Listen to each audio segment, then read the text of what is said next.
Hello बच्चों, आज फिर से आप लोगों को आपका प्यारा सा YouTube channel AK bright academy में आप लोगों का स्वागत है। जैसा कि आप लोग देख लिए होंगे, थंबनेल पे ही देख लिए होंगे कि आज हम लोग क्या पढ़ने वाले हैं। आज हम लोग क्लास 10th के फिजिक्स के चैप्टर 1 और चैप्टर 2 के ऑब्जेक्टिव के बारे में जानेंगे, जो आपके परीक्षा में बिहार बोर्ड के बार बार पूछा जाता है। तो आपके चैप्टर का नाम है प्रकाश का परावर्तन और अपवर्तन। इस चैप्टर का हम लोग आज जानेंगे ऑब्जेक्टिव के बारे में। आज ये वीडियो मेरा पार्ट 1 होगा और पार्ट 2 अगले वीडियो में आएगा। तो चलिए देखते हैं इसका फर्स्ट नंबर क्वेश्चन।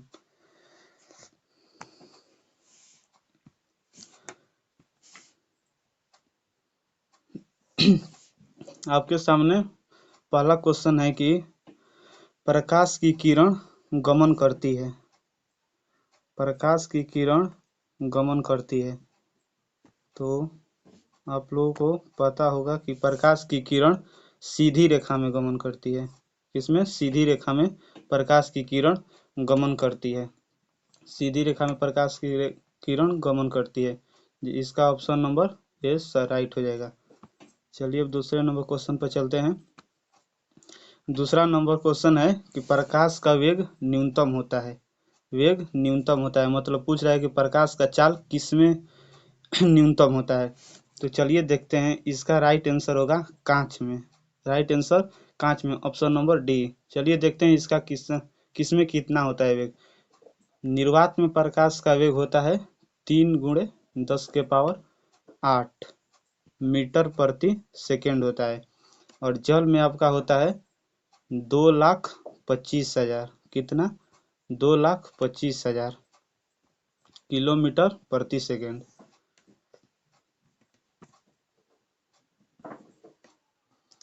और वायु में प्रकाश का वेग होता है, वायु में आपका प्रकाश का वेग होता है निर्वात के इतना होता है 3 × 10⁸ मीटर प्रति सेकेंड होता है। 3 × 8 मीटर प्रति सेकेंड। और कांच में होता है प्रकाश का वेग 2 लाख।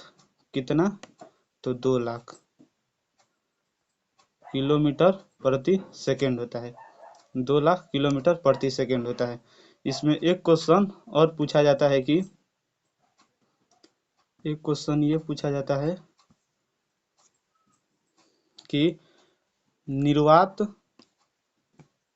निर्वात और वायु में सबसे न्यूनतम वेग किसका होता है। तो न्यूनतम वेग हम लोग वायु को बताएंगे। लिखने के लिए दोनों का सेम लिखेंगे, 3 × 10⁸ मीटर प्रति सेकेंड लिखेंगे।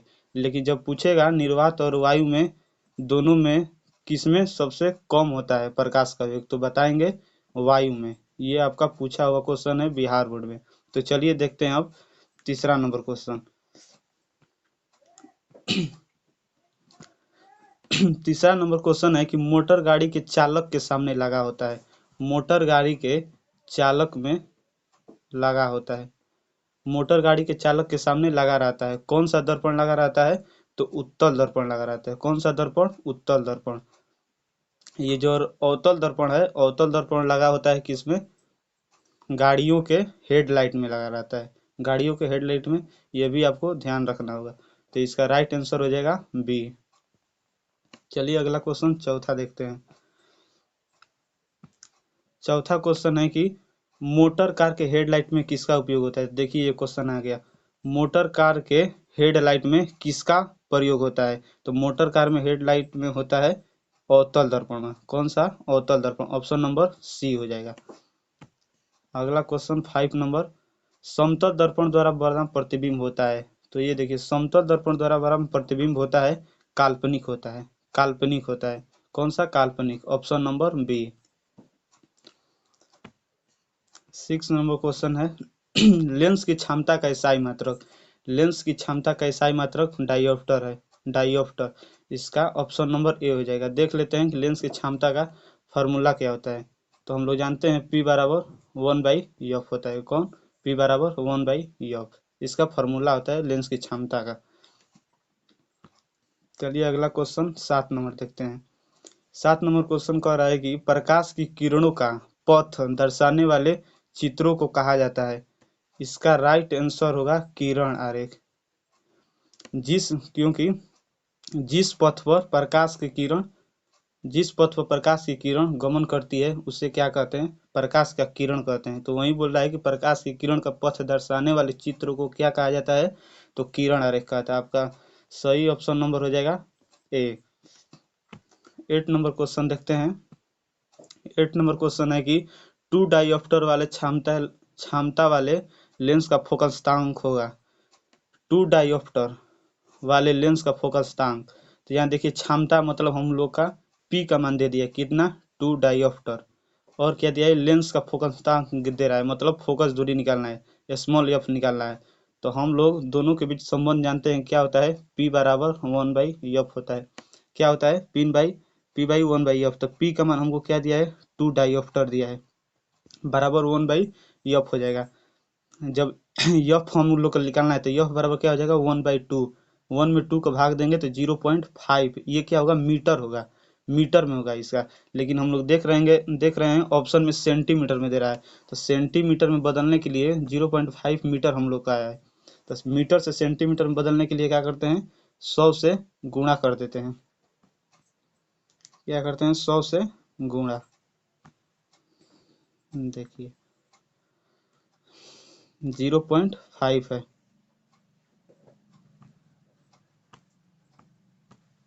0.5 है, 100 से गुणा कर देंगे तो कितना हो जाएगा? 50 हो जाएगा, 50 सेंटीमीटर हो जाएगा। तो यहाँ ऑप्शन हम लोग का है D, option number D right answer हो जाएगा। 8 का डी राइट आंसर हो जाएगा। क्वेश्चन नंबर 9 देखते हैं।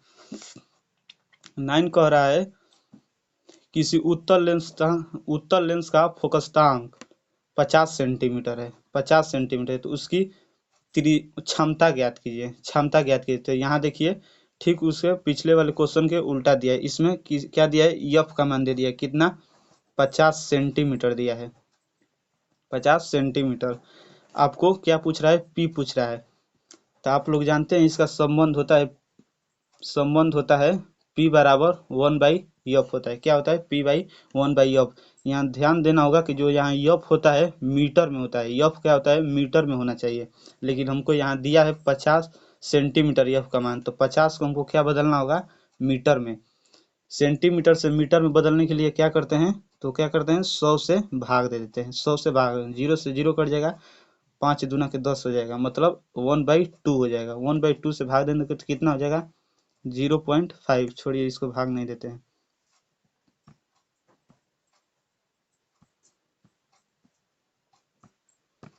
1/2 हो गया, ये 1/2। एफ का मान निकाल लिए सेंटीमीटर में, मीटर में निकालना, सॉरी मीटर में। तो क्या निकालना है हमको? क्षमता निकालना है। तो क्या जानते हैं फॉर्मूला? P बराबर 1/f जानते हैं। तो एफ का मान हमको 1/2 मालूम है, तो P बराबर वो 1 तो ऊपर है, एफ का मान आया है 1/2। तो देखिए ये 2 क्या जाएगा? ऊपर जाएगा, ऊपर जाएगा तो कितना हो जाएगा? 2 हो जाएगा, 2 हो जाएगा। किस में हो जाएगा? तो लेंस की क्षमता का SI मात्रक डायोप्टर होता है, तो क्या हो जाएगा? 2 डायोप्टर। ऑप्शन नंबर डी हो जाएगा, डी हो जाएगा। यहाँ धनात्मक आने का मतलब ये है कि जो लेंस है उत्तल लेंस है, क्योंकि क्वेश्चन में बोला भी है उत्तल लेंस, मतलब जो मान हमको आना चाहिए लेंस की क्षमता का, क्या आना चाहिए? पॉजिटिव में आना चाहिए। तो देख रहे हैं यहाँ कि हम लोग का पॉजिटिव में आ रहा है 2 डायोप्टर। तो ऑप्शन नंबर क्या हो जाएगा? +2 dioptre. Option number D right answer हो जाएगा। क्वेश्चन नंबर 10 देखते हैं। 10 में बोल रहा है कि प्रकाश की किरणों के समूह को कहते हैं, प्रकाश के किरणों के समूह को क्या कहते हैं? तो हम लोग कहते हैं किरण पुंज। प्रकाश की किरण मान लीजिए ये हो गया, ये और इस तरह रहेगा, तो ये पूरे समूह को क्या बोलेंगे हम लोग? प्रकाश की किरण को किरण पुंज बोलेंगे। क्या बोलेंगे? किरण पुंज। इसका ऑप्शन नंबर बी राइट हो जाएगा। क्वेश्चन नंबर 11 है, उत्तल लेंस की क्षमता होती है, उत्तल लेंस की क्षमता होती है, उत्तल लेंस की क्षमता क्या होती है? धनात्मक होती है। क्या होती है? धनात्मक होती है। ऑप्शन नंबर बी हो जाएगा। और इसी में आपका जो ऋणात्मक है, ऋणात्मक किसका होता है? अवतल लेंस का क्षमता होता है, अवतल। अवतल लेंस, अवतल लेंस की क्षमता क्या होती है? ऋणात्मक होती है। लेकिन हम लोग को क्वेश्चन में पूछा है उत्तल लेंस की क्षमता क्या होगी, तो धनात्मक होगी। ऑप्शन नंबर बी राइट हो जाएगा। क्वेश्चन नंबर 12 पे चलते हैं। देखिए फिर पूछ दिया क्वेश्चन कि अवतल लेंस की क्षमता होती है, जैसा कि हम आपको पीछे बता चुके हैं कि अवतल लेंस की क्षमता क्या होती है, तो ऋणात्मक होती है। क्या होती है? ऋणात्मक। ऑप्शन नंबर ए हो जाएगा। Option number A. Question number 13 देखते हैं। 13 नंबर देखते हैं कि उत्तल लेंस को क्या कहते हैं। ये बहुत अच्छा क्वेश्चन है। उत्तल लेंस को क्या कहते हैं? उत्तल लेंस को और दूसरे नाम से किस नाम से जानते हैं? तो उत्तल लेंस को हम लोग जानते हैं अभिसारी लेंस। अभिसारी लेंस। क्या? अभिसारी लेंस। आपके एग्जाम में पूछता है कि उत्तल लेंस को अभिसारी लेंस क्यों कहते हैं। उत्तल लेंस को अभिसारी लेंस हम लोग इसलिए कहते हैं क्योंकि ये जो उत्तल लेंस है आने वाली प्रकाश की किरण को क्या कर देता है, एक बिंदु पर क्या कर देता है, केंद्रित कर देता है। एक बिंदु पर क्या करता है, केंद्रित कर देता है। इसीलिए इसको क्या कहते हैं, अभिसारी लेंस कहते हैं। समझ में आ गया? इसका ऑप्शन नंबर क्या हो जाएगा, ए हो जाएगा। क्वेश्चन नंबर 14 देखते हैं। 14 है कि अवतल लेंस को क्या कहते हैं। अवतल लेंस को दूसरा नाम से जानते हैं हम लोग क्या, अपसारी लेंस। अपसारी लेंस। अब इसको हम लोग जानते हैं कि अवतल लेंस को अपसारी लेंस क्यों कहते हैं। अवतल लेंस को अपसारी लेंस इसलिए कहते हैं क्योंकि यह आने वाली प्रकाश की किरण को क्या करता है, चारों तरफ फैला देता है। क्या कर देता है, चारों तरफ फैला देता है। इसीलिए इसको क्या कहते हैं, अवतल लेंस को अपसारी लेंस। इसका ऑप्शन नंबर क्या हो जाएगा, सी एन राइट हो जाएगा। क्वेश्चन नंबर 15 देखते हैं। 15 बोल रहा है कि निम्न में कौन सा पदार्थ लेंस बनाने के लिए प्रयुक्त नहीं किया जा सकता है। ये आपका क्वेश्चन एनसीईआरटी का है, जो बहुत इंपॉर्टेंट क्वेश्चन है। आपके कई बार बोर्ड एग्जाम में पूछ चुका है। इसका राइट आंसर हो गया क्या, मिट्टी। मिट्टी ऐसा पदार्थ है जिससे लेंस नहीं बनाया जा सकता है। ऑप्शन नंबर डी राइट हो जाएगा। क्वेश्चन नंबर 16 है। 16 बोल रहा है कि किस दर्पण से हमेशा वस्तु से छोटा प्रतिबिंब प्राप्त होता है। किस दर्पण, दर्पण का नाम पूछ रहा है, तो दर्पण हो जाएगा कौन सा छोटा प्रतिबिंब प्राप्त होता है, तो छोटा आपका क्या हो जाएगा, उत्तल दर्पण। कौन सा दर्पण, तो उत्तल दर्पण। राइट आंसर बी हो जाएगा। क्वेश्चन नंबर 17 को देखते हैं। 17 बोल रहा है कि किस दर्पण से वस्तु का बड़ा प्रतिबिंब बनता है। बड़ा प्रतिबिंब पूछ रहा है, तो बड़ा प्रतिबिंब क्या बनता है, अवतल दर्पण बनता है। अवतल दर्पण। राइट आंसर बी हो जाएगा। क्वेश्चन नंबर 18 देखते हैं। 18 बोल रहा है क्वेश्चन, जो कि बहुत इंपॉर्टेंट क्वेश्चन है, जो आपके बोर्ड में कई बार पूछ चुका है। 18 नंबर क्वेश्चन बोल रहा है कि प्रकाश के परावर्तन के कितने नियम हैं। तो प्रकाश के परावर्तन के नियम हम लोग जानते हैं कितने हैं, दो नियम। दो नियम है। Option number B. दो नियम कौन कौन है। एक पहला नियम ये है कि आपतन कोण परावर्तन कोण के बराबर होता है, मतलब कोणाई बराबर कोणार होता है। और दूसरा ये है कि आपतित किरण, जो ये किरण आ रही है आपतित किरण, और परावर्तित किरण जो जा रही है परावर्तित किरण तथा ये आपतन बिंदु है, आपतन बिंदु पर डाला गया अभिलंब, तीनों क्या होता है, एक ही समतल में होता है। ये क्या हो गया आपका सेकेंड लॉ हो गया। तो परावर्तन के कितने नियम है, दो नियम। ऑप्शन नंबर बी राइट हो जाएगा। क्वेश्चन नंबर 19 में बोल रहा है कि जब प्रकाश की किरण हवा से कांच में प्रवेश करती है तो मुड़ जाती है। ये पूछ रहा है कि जब प्रकाश की किरण हवा से, हम मान रहे हैं इधर क्या है, हवा है, हवा से कांच, इधर मान रहे हैं कांच है, तो क्या होगा, ये अभिलंब की ओर मुड़ेगी या अभिलंब से दूर हटेगी, ये बताना है। तो इसको हम लोग जानते हैं कि हवा में प्रकाश की चाल कितना होता है, 3 × 10⁸ मीटर प्रति सेकेंड। और कांच में जानते हैं कितना होता है, 2 लाख। कितना, 2 लाख किलोमीटर प्रति सेकेंड। तो हम लोग यहाँ देख रहे हैं कि इसमें प्रकाश की चाल अधिक है, मतलब क्या है, हवा में प्रकाश की चाल अधिक है। तो ये क्या हो गया, सघन हो गया, सघन हो गया। ये क्या हो गया, विरल। तो हम लोग यहाँ जान रहे हैं कि जब सघन से विरल में प्रकाश की किरण आती है, जब सघन से विरल में आती है, जब सघन से विरल में आती है, तो ये क्या होती है, अभिलंब से दूर हट जाती है, अभिलंब से दूर हट जाती है। तो इसका राइट आंसर हो गया क्या, अभिलंब से दूर हट जाती है। ऑप्शन नंबर ए हो जाएगा आपका राइट आंसर। क्वेश्चन नंबर 20 है, फोटोग्राफी कैमरा का अभिदृश्यक होता है। मतलब इसके कहने का मतलब है कि फोटोग्राफी कैमरा में कौन सा लेंस होता है। तो फोटोग्राफी कैमरा में उत्तल लेंस होता है। राइट आंसर ए हो जाएगा। 21 नंबर क्वेश्चन है कि साइड मिरर के रूप में प्रयुक्त होता है। मतलब साइड मिरर के रूप में किस दर्पण का उपयोग होता है। तो साइड मिरर के रूप में क्या होता है, उत्तल दर्पण का उपयोग होता है। क्या होता है, उत्तल दर्पण। उत्तल दर्पण का उपयोग क्यों किया जाता है साइड मिरर में, इसलिए किया जाता है क्योंकि यह जो उत्तल दर्पण है, पीछे की वस्तु जो छोटा सा वस्तु रहता है उसको